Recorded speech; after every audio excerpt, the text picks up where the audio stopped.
talk football. Let's talk football. Anyway, fire away. Let's go. Happy Thanksgiving, by the way, everybody. I guess from a Jalon Daniels perspective, how would you evaluate the way they played first game back in 5 weeks? Just what did you see from him? Well, I saw, throughout the week, I saw his confidence growing throughout every practice. And in that same path and trajectory that I took during the week, I saw it during the game. I saw throughout every rep and every quarter and gain a little more confidence, you know what I mean, and what was going on to get back out there, you know what I mean? And glad, kind of real excited with how he ended up finishing the game and the way he did.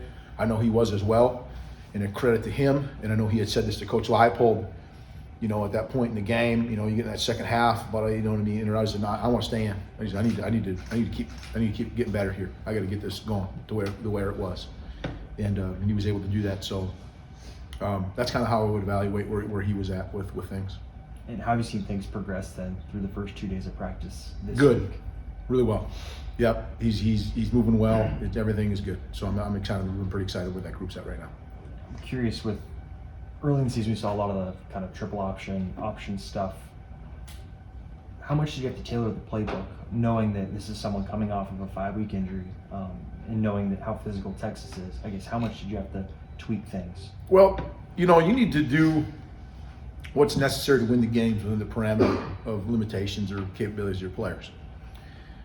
We've talked all the time in this room about, every week there's an evolution that needs to occur, right, on your team.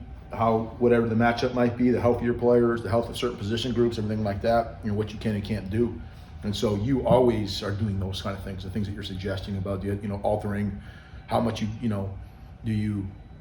how much option you run, how many verticals, how much drop back, how much play action, how much outside zone or inside zone or counter schemes, all those sort of things. You evaluate every play family, if you will, and how much you need it based off of your current personnel and who they're playing, right? And so we do that every week for sure, not just exclusive to that kind of play family.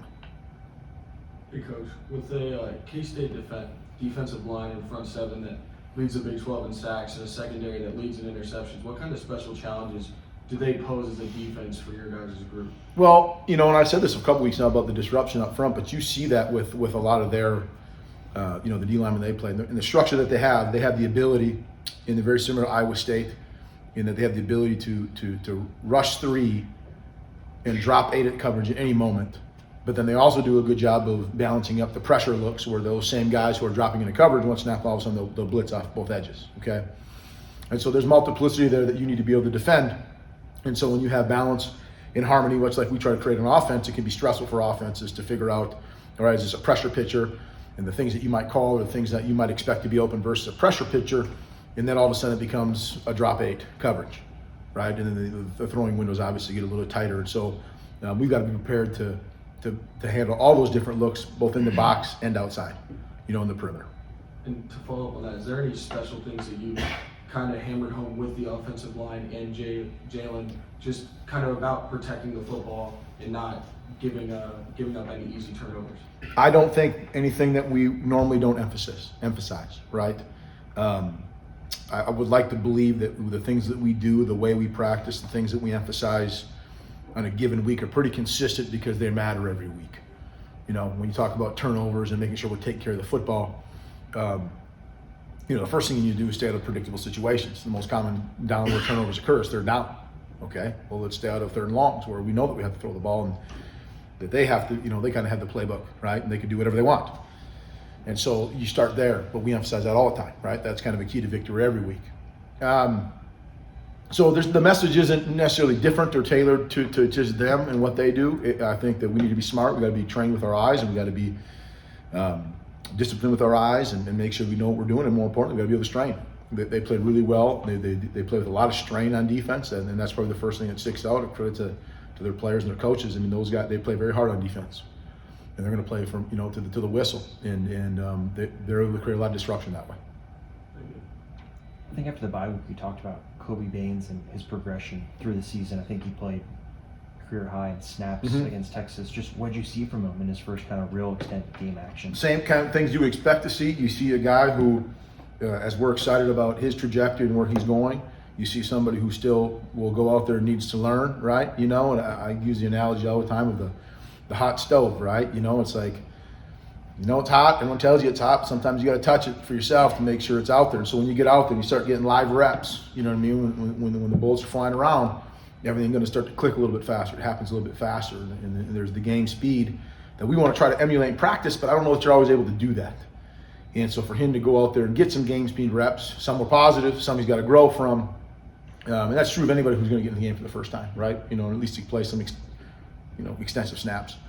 But he's been super coachable, right? He's growing, and he spends time with Coach Fuchs and wanting to learn more, and the other offensive linemen, and getting the rotation, and he's becoming dependable and reliable for sure.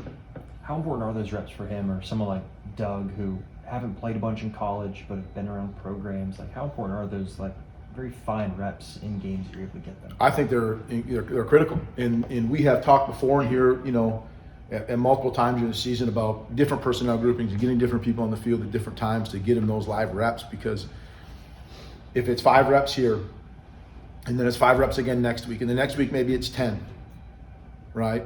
Those are reps that person can build and grow upon. And of course, how they do with those reps depends on if they get more or less, or the stays the same, or whatever it is. And the depth of your team and the position they're in. So when guys can go out there, they can get live reps, even if it's just a couple, and it might not show up a lot in the stat line. It's still some live reps in a game where they can get some feedback and coach and kind of see and feel what that's like.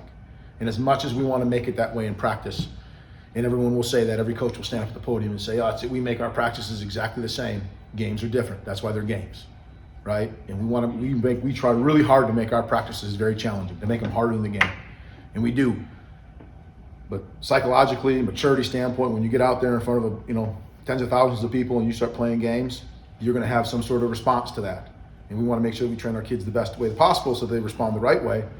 But you don't know until they're in an environment. So now they're in that environment, and hopefully they respond the right way, and hopefully everything goes positive, and it's good for them, and they can just keep building it. Sometimes it's like, whoa, you know what I mean? He kind of reverted back to some things he didn't do very well at the beginning of his career, right? And so it's a chance to evaluate those things and give them feedback on how to grow.